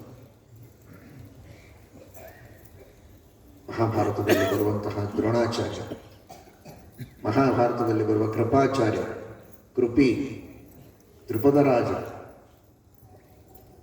ಪಾಂಡವರಿಗೆ ದ್ರೌಪದಿಯನ್ನು ಧಾರೆ ಎರೆದು ಕೊಟ್ಟ ದ್ರುಪದ, ಪಾಂಡವರಿಗೆ ವಿದ್ಯೆಯನ್ನು ಧಾರೆ ಎರೆದ ದ್ರೋಣಾಚಾರ್ಯ, ಕೃಪಾಚಾರ್ಯ, ಕೃಪಿ, ಇವರೆಲ್ಲ ತಂದೆ ತಾಯಿಗಳ ಇಬ್ಬರ ಸಂಪರ್ಕ ಇಲ್ಲದಂತೆ ಹುಟ್ಟಿದವರು. ಕೇವಲ ಭರದ್ವಾಜರಿಂದ ದ್ರೋಣಾಚಾರ್ಯರ ಸೃಷ್ಟಿ. ದ್ರೋಣ ಅಂದರೆ ದೊನ್ನೆ, ದ್ರೋಣ ಅಂದರೆ ಕೊಳಗ. ವಾದರಾಜ ಶ್ರೀಪಾದಂಗಳವರು ಮಹಾಭಾರತದ ತಾತ್ಪರ್ಯ ನಿರ್ಣಯದ ಟಿಪ್ಪಣಿಯಲ್ಲಿ ಬರೀತಾರೆ. ಪುರುಷನ ಶಕ್ತಿಯನ್ನು, ಭರದ್ವಾಜರ ಶಕ್ತಿಯನ್ನು ಕೇವಲ ದ್ರೋಣದೊಳಗೆ ಹಾಕಿದಾಗ ಅಲ್ಲಿ ಹುಟ್ಟಿದವರೇ ದ್ರೋಣಾಚಾರ್ಯರು. ಪಾಂಡವರಿಗೆ ಕೌರವರಿಗೆ ವಿದ್ಯೆಯನ್ನು ಕಲಿಸಿದ ದ್ರೋಣಾಚಾರ್ಯರೇ ಭಗವಂತನ ಅತ್ಯದ್ಭುತವಾದಂತಹ ಸ್ವಾತಂತ್ರ್ಯಕ್ಕೆ ಒಂದು ನಿದರ್ಶನರಾಗಿ ಮಹಾಭಾರತದಲ್ಲಿ ನಿಲ್ತಾರೆ. ದ್ರೋಣಾಚಾರ್ಯರ ಉಪದೇಶ ಬೇರೆ, ಅವರ ಸಂದೇಶ ಬೇರೆ, ಅವರ ಜನ್ಮವೇ ಒಂದು ಸಂದೇಶವಾಗಿದೆ. ದೃಪದರಾಜನ ಪದೇ ಧೃತತ್ವ ದೃಪದಾಭಿಧೇಯ. ತಾಯಿಯ ಗರ್ಭದಲ್ಲಿ ಸೃಷ್ಟಿಯಾಗದೆ ಪೃಷತರಾಜನ ಕೇವಲ ಶಕ್ತಿಯಿಂದ ಅವನ ಕಾಲಿನಲ್ಲಿಯೇ ಹುಟ್ಟಿದಂತಹ ವ್ಯಕ್ತಿ ದೃಪದ. ವಾಲ್ಮೀಕಿ ರಾಮಾಯಣದಲ್ಲಿ ಬರ್ತದೆ. ವಸಿಷ್ಠರ ಆಶ್ರಮಕ್ಕೆ ವಿಶ್ವಾಮಿತ್ರರು ಬರ್ತಾರೆ. ಅತ್ಯದ್ಭುತವಾದಂತಹ ಆದರ ಆತಿಥ್ಯ ಉಪಚಾರ ಎಲ್ಲ ಅವರಿಗೆ ಆಗ್ತದೆ. ಯಾರಿಲ್ಲ ಇಲ್ಲ, ವಸಿಷ್ಠರಿದ್ದಾರೆ, ಅರುಂಧತಿ ಇದ್ದಾರೆ. ಇವರು ಸಾವಿರಾರು ಜನ, ಲಕ್ಷಾವಧಿ ಜನ ಬಂದಿದ್ದಾರೆ. 10 ಜನ ಊಟಕ್ಕಿದ್ರೆ 20 ಜನ ಸೇರಿ ಅಡಿಗೆ ಮಾಡಿರ್ತಾರೆ ಸಾಮಾನ್ಯವಾಗಿ. ಕೆಲವು ಕಡೆ ನೂರಾರು ಜನರಿಗೆ ಒಬ್ಬೊಬ್ಬರೇ ಮಾಡುವವರಿದ್ದಾರೆ, ಸಾವಿರಾರು ಜನರಿಗೆ ಒಬ್ಬೊಬ್ಬರೇ ಮಾಡುವವರು ಇದ್ದಾರೆ. ಆ ತರಹ ಇವನಿಗೆ ಆಶ್ಚರ್ಯ ಆಯಿತು ವಿಶ್ವಾಮಿತ್ರನಿಗೆ. ನಾವು ಇಷ್ಟು ಲಕ್ಷಾವಧಿ ಜನ ಬಂದಿದ್ದೇವೆ, ಇಲ್ಲಿ ಯಾರಿದ್ದಾರೆ? ಗಂಡ ಹೆಂಡತಿ ಇದ್ದಾರೆ, ವಸಿಷ್ಠರು, ಅರುಂಧತಿ. ಅದೇನು ಅಡಿಗೆ? ಕೇಳಿದ ಭಕ್ಷ್ಯ, ಕೇಳಿದ ಭೋಜ್ಯ, ಕೇಳಿದ ಹೊತ್ತಿಗೆ, ಸಕಾಲಕ್ಕೆ ಬೇಕು ಅಂತ ಅನ್ನೋದರೊಳಗೆ ಕಣ್ಣೆದುರಿಗೆ ಸಿದ್ಧವಾಗುವ ರೀತಿಯಲ್ಲಿ ಇಷ್ಟು ವ್ಯವಸ್ಥೆ ಮಾಡ್ತಾರಲ್ಲ, ಇದು ಹೇಗೆ ಸಾಧ್ಯ ಅಂತ ನೋಡಿದರೆ ವಸಿಷ್ಠರು ಹೇಳಿದರು, ಇದು ನಂದೇನು ಶಕ್ತಿ ಅಲ್ಲ, ಇದು ನಂದಿನಿ ಕಾಮಧೇನು, ಅದರ ಸಾಮರ್ಥ್ಯ. ಹಾಗಾದರೆ ಅದು ನಮ್ಮ ರಾಜ್ಯದಲ್ಲಿರಬೇಕು. ನೀವೇನು ಮಾಡ್ತೀರಿ ಇಲ್ಲಿದ್ದು? 4 ಜನ ವಿದ್ಯಾರ್ಥಿಗಳನ್ನು ಇಟ್ಟುಕೊಂಡು ಹೋಮ ಹವನ ಮಾಡೋರು. ನೀವೇನು ಭಕ್ಷ್ಯ ಭೋಜ್ಯ ತಿನ್ನೋದೂ ಇಲ್ಲ. ತಿನ್ನೋದಾದರೂ ಕೆಲವು ಜನ ಇದ್ದೀರಿ. ನಾವು ಇಡೀ ರಾಷ್ಟ್ರ ನಮ್ಮದು, ರಾಜ್ಯ ನಮ್ಮದು, ಎಲ್ಲ ಪ್ರಜೆಗಳಿಗೆ ರಕ್ಷಣೆ ಮಾಡುವಂತಹ ಕ್ಷತ್ರಿಯರು, ರಾಜರು ನಮ್ಮ ಹತ್ರ ಅದು ಇರಬೇಕು, ನಮಗೆ ಅದು ಭೂಷಣ ಅಂತ. ಹಾಗೆಲ್ಲ ಕೊಡ್ಲಿಕ್ಕಾಗೋದಿಲ್ಲ, ಅದು ಹೋಮಧೇನು ಇಲ್ಲೇ ಇರಬೇಕು ಅಂತ ಇವರು ಹೇಳಿದ್ದಾರೆ. ಹಠದಿಂದ ಅದನ್ನು ತೆಗೆದುಕೊಂಡು ಹೋಗಬೇಕು ಅಂತ ವಿಶ್ವಾಮಿತ್ರರು, ಇನ್ನೂ ಅವರು ವಿಶ್ವಾಮಿತ್ರ ಋಷಿಗಳಲ್ಲ, ಅವರು ಕ್ಷತ್ರಿಯರಾಗಿ ರಾಜರಾಗಿದ್ದಾಗ ತಮ್ಮ ದರ್ಪದಿಂದ ಅದನ್ನು ತೆಗೆದುಕೊಂಡು ಹೋಗಬೇಕು ಅಂತ ಹೊರಟಾಗ ನಂದಿನಿ ಒಂದೇ ಮಾತನ್ನು ಕೇಳ್ತಿದೆ ವಸಿಷ್ಠರಿಗೆ, ನಾನು ನಿಮ್ಮ ಆಶ್ರಮದಲ್ಲಿ ಇರಬೇಕು ಅಂತ ಇಚ್ಛೆ ನಿಮಗಿದೆಯೋ ಇಲ್ಲ? ನಿಮಗೆ ನಾನಿಲ್ಲಿಂದ ಹೋಗಬೇಕು ಅಂತ ಇಚ್ಛೆ ಇದ್ದರೆ ನಾನೇನು ಮಾಡಲಿಕ್ಕೆ ಆಗೋದಿಲ್ಲ. ನೀವು ಯಜಮಾನ, ನಿಮ್ಮ ಇಚ್ಛೆ ಇಲ್ಲ ಅಂದರೆ ಅವಶ್ಯವಾಗಿ ನಾನು ಕೊಡುತ್ತೇನೆ. ಆದರೆ ನಿಮಗೆ ಇಚ್ಛೆ ಇದೆ ನಾನಿಲ್ಲಿರಬೇಕು ಅಂತ, ಅಧಿಕಾರದಿಂದ, ದರ್ಪದಿಂದ, ಹಠದಿಂದ ಇವರು ಒಯ್ತಾ ಇದ್ದಾರೆ ಅಂತ ಆದರೆ ಅದಕ್ಕೇನು ಉತ್ತರ ಕೊಡಬೇಕು ನನಗೆ ಗೊತ್ತು, ನಾನು ನೋಡ್ಕೋತೇನೆ ಅಂತ ನಂದಿನಿ ಹೇಳಿದರು. ನೀವು ಸಹಾಯ ಮಾಡಿ ಅಂತ ಹೇಳೋದಿಲ್ಲ, ನೀವು ನನ್ನನ್ನು ರಕ್ಷಣೆ ಮಾಡಿ ಕಾಪಾಡಿ ಅಂತ ಹೇಳೋದಿಲ್ಲ, ನಿಮ್ಮ ಇಚ್ಛೆ ಏನು ಹೇಳಿ. ವಸಿಷ್ಠರು ಅಂತಾರೆ, ನೀನು ಇಲ್ಲೇ ಇರಬೇಕು ಅನ್ನೋದೇ ನನ್ನ ಇಚ್ಛೆ, ಸಾಕಷ್ಟು. ನಂದಿನಿ ಆ ಕ್ಷಣದಲ್ಲಿ ತನ್ನ ಒಂದೊಂದು ರೋಮಕೂಪದಿಂದ, ರೋಮಕೂಪ ಅಂದರೆ ಕೂದಲು ಬೆಳೆಯುವ ದೇಹದೊಳಗಿನ ಸೂಕ್ಷ್ಮವಾದ ರಂಧ್ರ, ಚರ್ಮದ ಮೇಲಿರುವ ಯಾವ ರಂಧ್ರಗಳಿಂದ ಕೂದಲು ದೇಹದ ಮೇಲೆ ಬೆಳೆದು ಬರುತ್ತಲ್ಲ, ಅಂತಹ ಒಂದೊಂದು ಸಣ್ಣ ರಂಧ್ರಗಳು ತನ್ನ ಮೈ ಮೇಲಿನ ಕೂದಲುಗಳನ್ನು ಬೆಳೆಯುವ ರಂಧ್ರಗಳಿಂದ, ರೋಮಕೂಪಗಳಿಂದ ಸೈನ್ಯಗಳ ಸೃಷ್ಟಿಯನ್ನು ಮಾಡುತ್ತದೆ ನಂದಿನಿ. ಕ್ಷಣ ಮಾತ್ರದಲ್ಲಿ ಸಾವಿರಾರು ಜನ ಸೈನಿಕರು ಬಂದದ್ದೇ ಬಂದು ವಿಶ್ವಾಮಿತ್ರರ ಎಲ್ಲ ಸೈನಿಕರನ್ನು ಓಡಿಸ್ತಾರೆ, ಸೋಲಿಸ್ತಾರೆ. ಆಶ್ಚರ್ಯವಾಗ್ತದೆ ವಿಶ್ವಾಮಿತ್ರ. ಇಷ್ಟು ಹೊತ್ತು ಇದೇ ನಂದಿನಿ ಹೊಟ್ಟೆ ತುಂಬ ಊಟ ಕೊಟ್ಟದ್ದು, ತನ್ನ ಮೈಯಿಂದ ತನ್ನ ಶರೀರದಿಂದ ಬೇಡಿದ ತಿಂಡಿ ತಿನಿಸುಗಳನ್ನು ಭಕ್ಷ್ಯ ಭೋಜ್ಯಗಳನ್ನು ಸೃಷ್ಟಿ ಮಾಡಿದ್ದು, ಎರಡನೇ ಕ್ಷಣಕ್ಕೆ ಸೈನಿಕರನ್ನು ಸೃಷ್ಟಿ ಮಾಡಿ ಆಯುಧಗಳನ್ನು ಸೃಷ್ಟಿ ಮಾಡಿ ಎಲ್ಲರನ್ನು ಓಡಿಸಿತು. ಅಲ್ಲಿ ಯಾರು ತಂದೆ, ಯಾರ ತಾಯಿ, ಯಾರ್ದು ಯಾವ ಗೋತ್ರ, ಯಾವಾಗ ಮದುವೆಯಾದದ್ದು, ಯಾವುದು ಕಲ್ಯಾಣ ಮಂಟಪ, ಅಷ್ಟೆಲ್ಲ ಸೈನಿಕರು ಹುಟ್ಟಿದ ಹಾಸ್ಪಿಟಲ್ಗಳು ಯಾವುದು, ನರ್ಸ್ಗಳು ಯಾರು?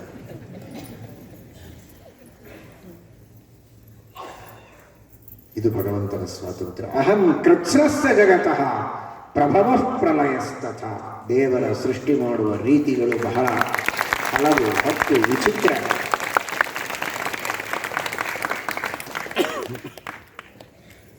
ಎಲ್ಲ ಇದ್ದೂ ಸೃಷ್ಟಿ ಮಾಡುವುದಕ್ಕೆ ದೇವರಿಗೆ ಗೊತ್ತು, ಏನೂ ಇಲ್ಲದೆ ಮಾಡುವುದಕ್ಕೂ ಭಗವಂತನಿಗೆ.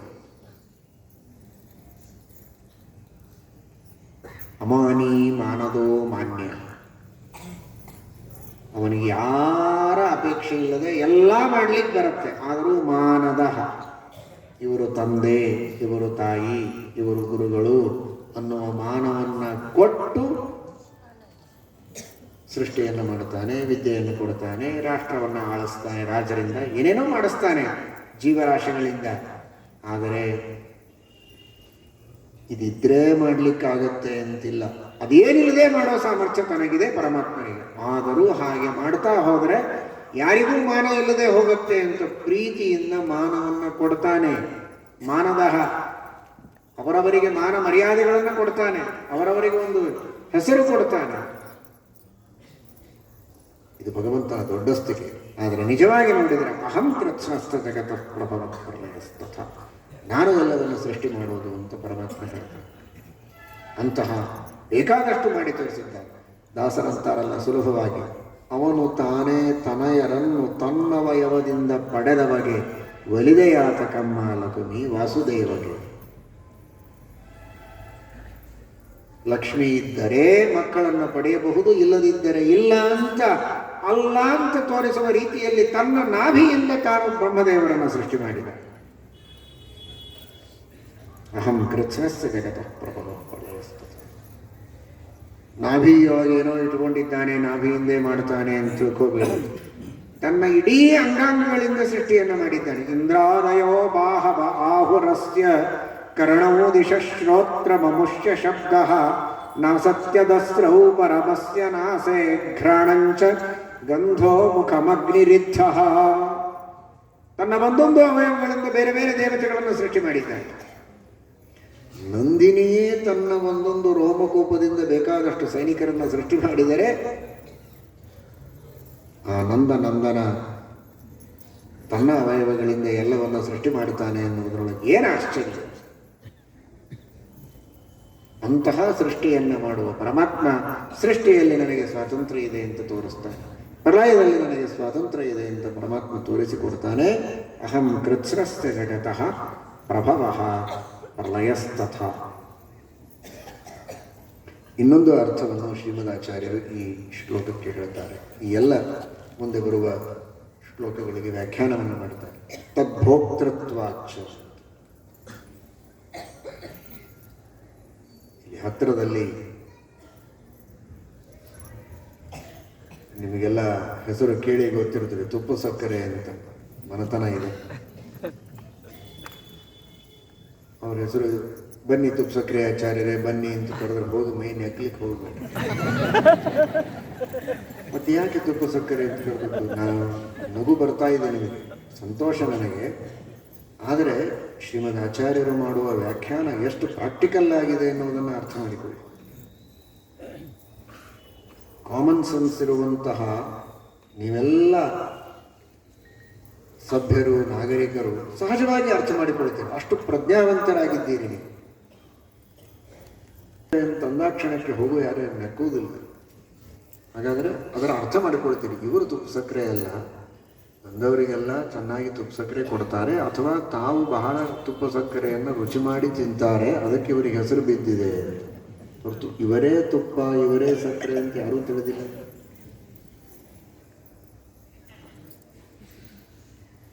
ಬುರುಬುರಿ ಅಂತ ಕೆಲವರಿಗೆ ಹೆಸರಿರ್ತದೆ. ಹೆಸರು ಅಂದರೆ ಅಡ್ಡ ಹೆಸರು. ಅದು ಅಡ್ಡ ಹೆಸರಿರಲಿ, ಅದನ್ನು ಉದ್ದ ಮಾಡಿ ತಿಳಿದುಕೊಳ್ಳುವುದೇ ನಮ್ಮ ಶ್ರೀಮದಾಚಾರ್ಯರ ಸಿದ್ಧಾಂತ. ಅದಿರೋದು ಅಡ್ಡ ಹೆಸರು. ನಿದ್ದೆ ಮಾಡದೆ ಅದನ್ನು ಉದ್ದ ಮಾಡಿ ಚೆನ್ನಾಗಿ ಅರ್ಥ ಮಾಡಿಕೊಂಡ್ರೆ ಅದೇ ನಮ್ಮ ಶ್ರೀಮದಾಚಾರ್ಯರ ಸಿದ್ಧಾಂತದ ರಹಸ್ಯ ತಿಳಿದು. ಅವರು ಗುರುಗುರಿ ಅಲ್ಲ, ಗುರುಗುರಿಯನ್ನು ಬಹಳ ತಿಂತಾರೆ ಅನ್ನೋದಕ್ಕೆ ಅವರಿಗೆ ಗುರುಗುರಿ ಆಚಾರ್ಯ. ಇಷ್ಟೇ ಸಿಂಪಲ್ ಇದೆ. ಇಷ್ಟನ್ನೇ ತಿಳಿದುಕೊಳ್ಳಿ ಅಂತಾರೆ.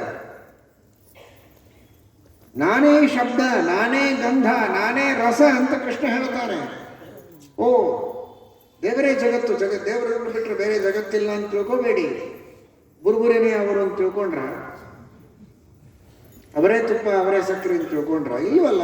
ಮತ್ತು ಅಲ್ಲಿ ಉಪಯೋಗಿಸಿದ ಕಾಮನ್ ಸೆನ್ಸ್ ಗೀತೆಗೆ ಯಾಕೆ ಉಪಯೋಗಿಸೋದಿಲ್ಲ? ಉಪನಿಷತ್ತಿನಲ್ಲಿ ಯಾಕೆ ಉಪಯೋಗಿಸೋದಿಲ್ಲ? ಜಗತ್ತಿನೊಳಗಿದ್ದ ಎಲ್ಲ ರಸವನ್ನು, ಎಲ್ಲ ಶಬ್ದವನ್ನು, ಎಲ್ಲ ಸ್ಪರ್ಶವನ್ನು, ಎಲ್ಲವನ್ನೂ ಅನುಭವಿಸುವವನು ನಾನು, ಅದೆಲ್ಲದರ ಆಸ್ವಾದನೆ ಮಾಡುವವನು ನಾನು ಅಂತ ಕೃಷ್ಣ ಹೇಳಿಕೊಳ್ತಾ ಇದ್ದಾನೆ. ನಾನೇ ರಸ, ನಾನೇ ಶಬ್ದ ಅನ್ನುವ ಶಬ್ದಕ್ಕೆ ದೇವರೇ ರಸ, ದೇವರೇ ಶಬ್ದ ಅಂತ ತಿಳಿಯಬೇಡಿ. ದೇವರೇ ರಸವನ್ನ ಭೋಗ ಮಾಡುವವ, ದೇವರೇ ಎಲ್ಲ ಶಬ್ದವನ್ನ ಭೋಗ ಮಾಡುವ.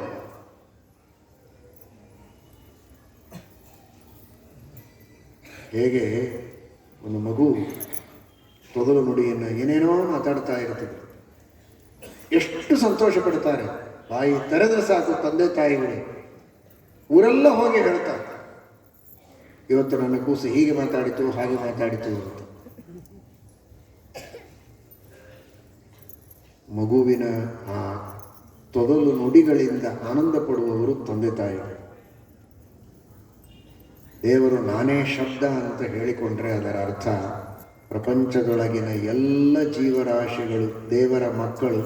ನಾವೇನು ನುಡಿದರೂ ಕೇಳಿ ಸಂತೋಷ ಪಡುವಂತಹ ನಮ್ಮ ತಂದೆ ಅಂದರೆ ದೇವರು ಅನ್ನುವುದಕ್ಕಾಗಿ ಪರಮಾತ್ಮ ನಾನೇ ಶಬ್ದ ಅಂತ ಹೇಳಿಕೊಂಡಿದ್ದಾನೆ ಹೊರತು ದೇವರೇ ಜಡವಾದ ಶಬ್ದ ಅಂತ ತಿಳಿಯಬೇಡಿ.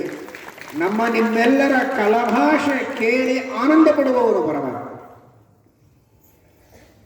ಯಾರೇ ವೇದಗಳನ್ನು ಹೇಳಿದರೆ ಅದರ ಪೂರ್ಣವಾದ ಮರ್ಮವನ್ನರಿತು ಆನಂದ ಪಡುವವ ದೇವರು.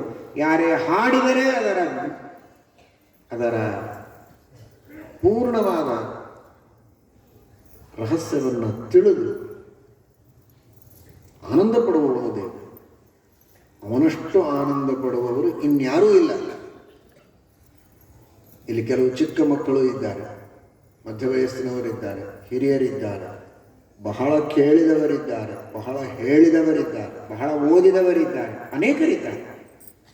ಎಲ್ಲರೂ ಪ್ರವಚನವನ್ನು ಕೇಳ್ತಾ ಇದ್ದಾರೆ, ಎಲ್ಲರೂ ಶ್ರದ್ಧೆಯಿಂದ ಕೇಳ್ತಾ ಇದ್ದಾರೆ.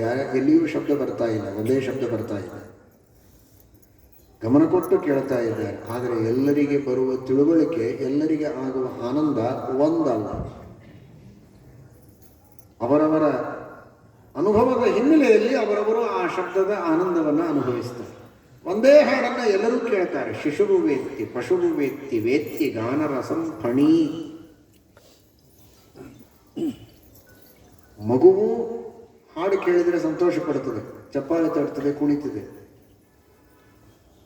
ಪಶುಗಳು ಆನಂದ ಪಡ್ತವೆ,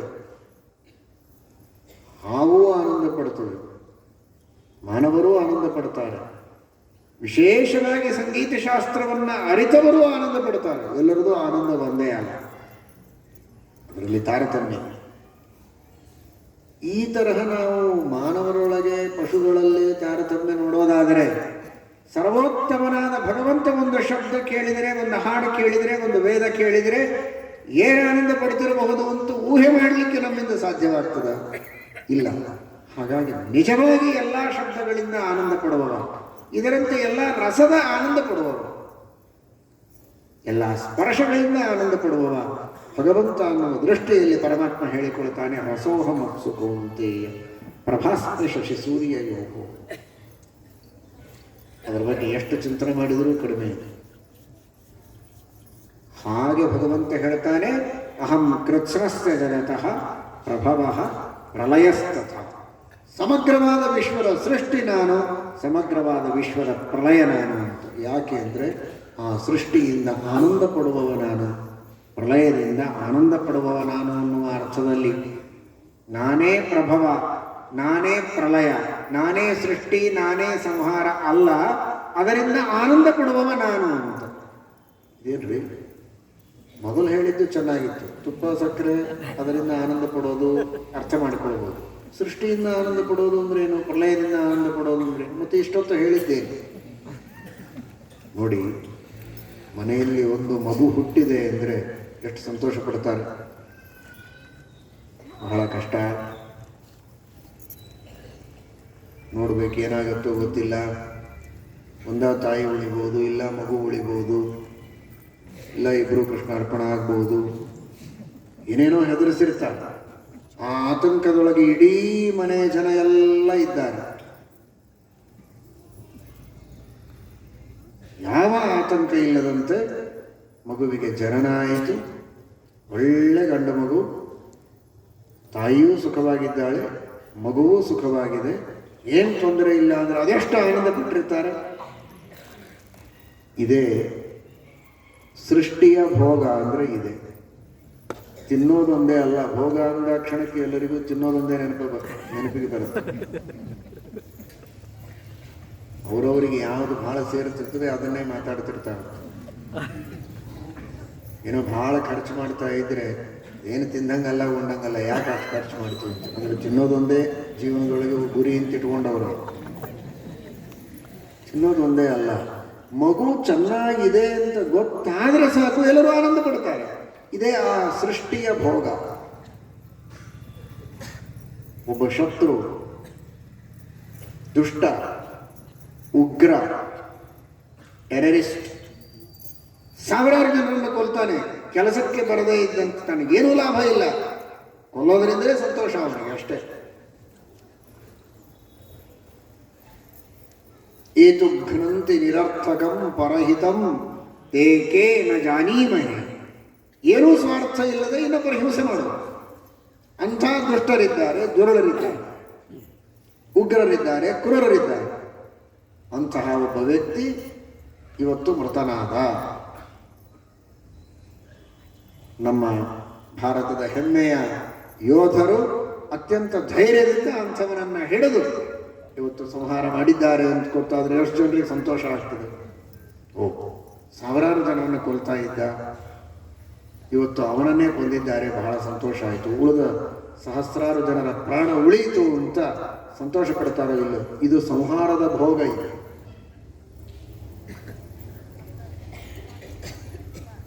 ಒಬ್ಬ ವ್ಯಕ್ತಿ ಹುಟ್ಟಿದರೆ ಸಂತೋಷ, ಒಬ್ಬ ವ್ಯಕ್ತಿ ಸತ್ತರೆ ಸಂತೋಷ. ಸಾಯಬೇಕಾದವರು ಸತ್ತರೆ ಇದಕ್ಕೆ ಭೋಗ ಆಗುತ್ತಾರೆ. ಈ ವ್ಯಾಖ್ಯಾನವನ್ನು ಮಾಡ್ತಾರೆ ಶ್ರೀಮದಾಚಾರ್ಯರು. ಈ ಹಿನ್ನೆಲೆಯಲ್ಲಿ ಪರಮಾತ್ಮ ಅಹಂ ಕೃತ್ಸ್ನಸ್ಯ ಜಗತಃ ಪ್ರಭವ ಪ್ರಲಯಶ್ಚ. ವಿಚಿತ್ರ ಅಂದರೆ ನಮ್ಮ ನಿಮ್ಮೆಲ್ಲರ ಹಣೆಬರಹ ಏನು ಅಂದರೆ, ಕೆಲವರು ಹುಟ್ಟಿದಾಗ ಸಂತೋಷ ಪಡ್ತೇವೆ, ಕೆಲವರು ಹುಟ್ಟಿದಾಗ ದುಃಖ ಪಡ್ತೇವೆ ಅಥವಾ ಸಂತೋಷ ಪಡ್ತೇವೆ. ನಿಮ್ಮ ಮನೆಯಲ್ಲಿ ಮಗ ಹುಟ್ಟಿದರೆ ಅಥವಾ ಮಗಳು ಹುಟ್ಟಿದರೆ ಸಂತೋಷ ಪಡ್ತೇವೆ. ಪಕ್ಕದ ಮನೆಯಲ್ಲಿ ಹುಟ್ಟರೆ ಅವರು ಬಂದು ಮಾತನಾಡಿಸಿದ್ರೆ ಬಹಳ ಸಂತೋಷ ಅಂತ ಹೇಳಿದ್ರೆ ಹೋದ ತಕ್ಷಣ ಮುಗಿದ ಬಾಯಿ ಮುಚ್ಚಿಬಿಡ್ತಾರೆ. ಸಂತೋಷ ಹೋಯ್ತು, ತೋರಿಸ್ಲಿಕ್ಕಷ್ಟೇ, ತಕ್ಕ ಮಟ್ಟಿಗೆ ಆಗಿರ್ತದೆ ಅಂತ ಇಟ್ಟುಕೊಳ್ಳಿ. ಆದರೆ ನಮ್ಮಪ್ಪನಿಗೆ, ದೇವರಿಗೆ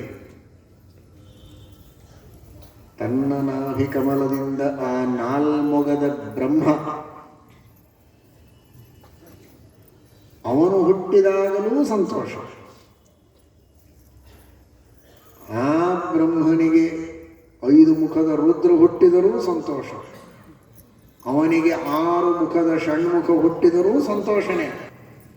ಹೀಗೆ ಬರೀ ತನ್ನ ಮಕ್ಕಳು, ಮೊಮ್ಮಕ್ಕಳು, ದೇವತೆಗಳು ಹುಟ್ಟಿದಾಗ ಅಲ್ಲ, ಯಾರದೇ ವ್ಯಕ್ತಿಯ ಮನೆಯಲ್ಲಿ ಯಾವುದೇ ಮಗು ಹುಟ್ಟಿದರೂ ದೇವರಿಗೆ ಸಂತೋಷ. ಯಾಕಂದ್ರೆ ಅವರೆಲ್ಲರೂ ದೇವರ ಮಕ್ಕಳೇ.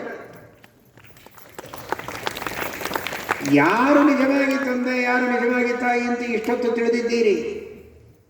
ಸುಮ್ಮನೆ ಬರೀ ನಿಮಿತ್ತರಾದ ಮಾತ್ರಕ್ಕೆ ಇವರಿಗೆ ಇಷ್ಟು ಸಂತೋಷ ಆಗೋದಾದರೆ, ನಿಜವಾಗಿ ಒಳಗೆ ಕುಳಿತು ರೂವಾರಿಯಾಗಿ, ಶಿಲ್ಪಿಯಾಗಿ ಒಂದೊಂದು ನರಗಳನ್ನು, ಒಂದೊಂದು ಎಲುಬುಗಳನ್ನು ಎಳೆದು ಸೆಳೆದು ಜೋಡಿಸಿ ಪೋಡಿಸಿ ಕೊರೆದು ಕೂಡಿಸಿ ಹುಟ್ಟಿಸಿದಂತಹ ವ್ಯಕ್ತಿ ಪರಮಾತ್ಮ, ಅವನಿಗೆ ಸಂತೋಷ ಆಗಿರಲಿಕ್ಕಿದೆ. ತಾನು ಯಾರನ್ನು ಹೇಗೆ ಹುಟ್ಟಿಸಬೇಕು ಅಂತ ಸಂಕಲ್ಪ ಮಾಡಿದ್ದ ಹಂಗೆ ಹುಟ್ಟಿದೆ ಮಗು ಅಂತಂದ್ರೆ ನಿಜವಾಗಿ ಸಂತೋಷವಾಗಬೇಕಾದದ್ದು ಅವನಿಗೆ. ಅಷ್ಟು ಸಂತೋಷ ಪಡ್ತಾರೆ.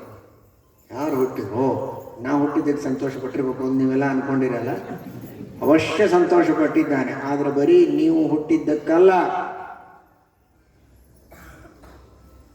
ಪಶು ಪಕ್ಷಿ ಕ್ರಿಮಿ ಕೀಟ ನೊರಜು ಹುಟ್ಟಿದಾಗಲೂ ಸಂತೋಷ ಪಡ್ತಾರೆ.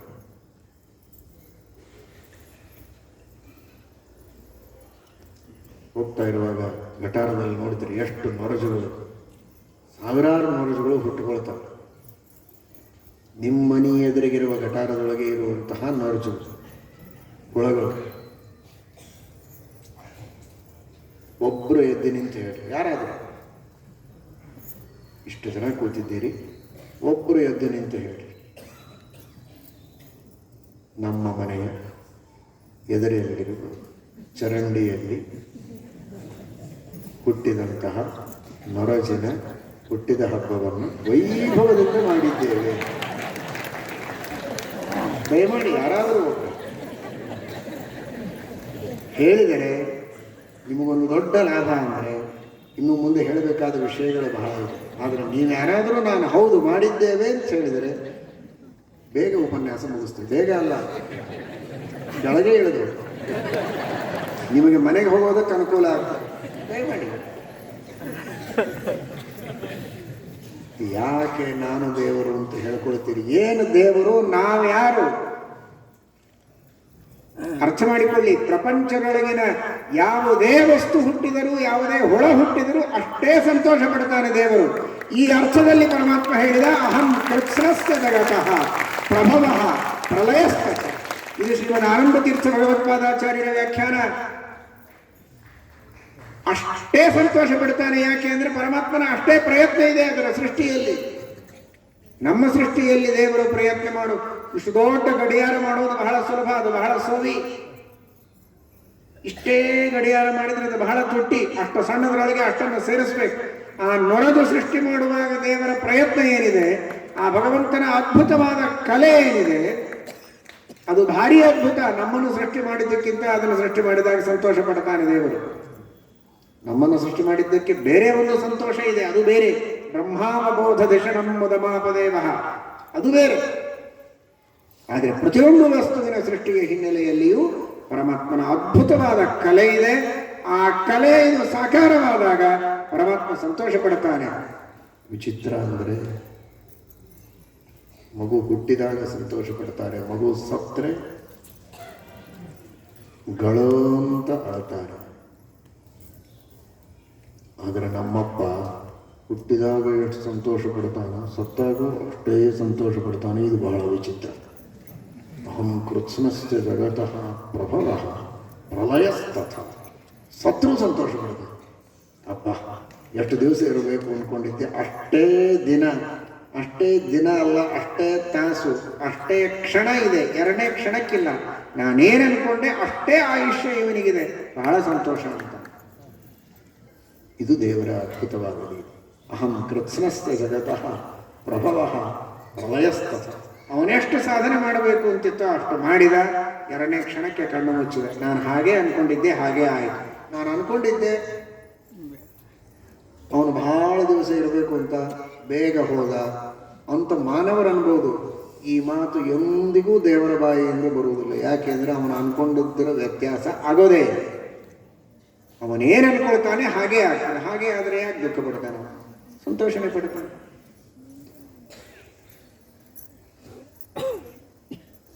ಇವನು ಹೊಸ ಹೊಸ ಬಟ್ಟೆಯನ್ನು ಉಟ್ಕೋಬೇಕು ಅಂತ ಅಪ್ಪನಿಗೆ ಅಪೇಕ್ಷೆ ಇರ್ತದೆ. ಏನು ಕಡಿಮೆ, ದೇವರು ಬೇಕಾದಷ್ಟು ಕೊಟ್ಟಿದ್ದಾನೆ. ಇವತ್ತು ಹಳದಿ, ನಾಳೆ ಬಿಳಿ, ನಾಡದ್ದು ಕೆಂಪು, ನೀಲಿ, ದಿವಸ ಒಂದೊಂದು ಹೊಸ ಹೊಸ ಬಣ್ಣ ಬಣ್ಣದ ಮಡಿಗಳನ್ನು ಉಟ್ಕೊಳ್ಳಿ ಅಂತ ಅಪೇಕ್ಷೆ ಇರ್ತದೆ ಅಪ್ಪನಿಗೆ. ಕೆಲವರು ಇರ್ತಾರೆ ಅಂಥವ್ರು, ಇದ್ರು. ಎಲ್ಲ ಬ್ರಾಹ್ಮಣರನ್ನು ಹೀಗೆ ಪಂಕ್ತಿಗೆ ಊಟಕ್ಕೆ ಕೂಡಿಸ್ಬೇಕು. ಈ ಕಡೆಯಿಂದ ಆ ಕಡೆ ಹೋಗುವಾಗ ಒಂದು ನೀಲಿ ಮಡಿ, ನೀಲಿದೆ ಹಚ್ಕೊಳ್ಳೋದು, ಕಿವಿಯಲ್ಲಿ ಹಾಕ್ಕೊಳ್ಳೋದು ನೀಲಿ, ಆ ಕಡೆ ಹೋಗೋದು. ಆ ಕಡೆಯಿಂದ ಈ ಕಡೆ ಬರುವಾಗ ಮತ್ತೆ ರೂಮ್ ಒಳಗೆ ಹೋಗಿ ಡ್ರೆಸ್ ಚೇಂಜ್ ಮಾಡಿಕೊಂಡು ಹಳದಿ ಮಡಿ ಉಟ್ಕೊಳ್ಳೋದು ಹಚ್ಕೊಳ್ಳೋದು ಎಲ್ಲರ ಅವಕಾಶ ಆಗಲಿ ಅಂತ ಹಾಗಿಂದ ಹೀಗೆ ಬರೋದು. ಇನ್ನೊಂದು ಪಂಕ್ತಿಯಲ್ಲಿ ಹೋಗೋದಾದ್ರೆ ಮತ್ತೆಲ್ಲ ಕೆಂಪು. ಯಾಕೆ ದೇವರು ಕೊಟ್ಟಾನೆ, ಉಪಯೋಗಿಸೋಣ.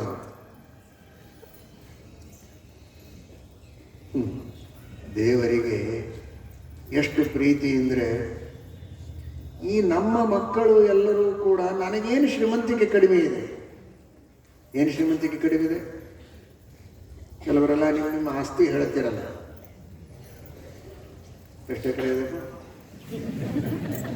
25 ಎಕರೆ, 35, 40, 50. ದೇವರು ತನ್ನ ಆಸ್ತಿಯನ್ನು ಭಗವದ್ಗೀತೆಯಲ್ಲಿಯೇ ಹೇಳಿಕೊಂಡಿದ್ದಾನೆ. ಎಕರೆಗಳನ್ನು ಹೇಳಿಲ್ಲ.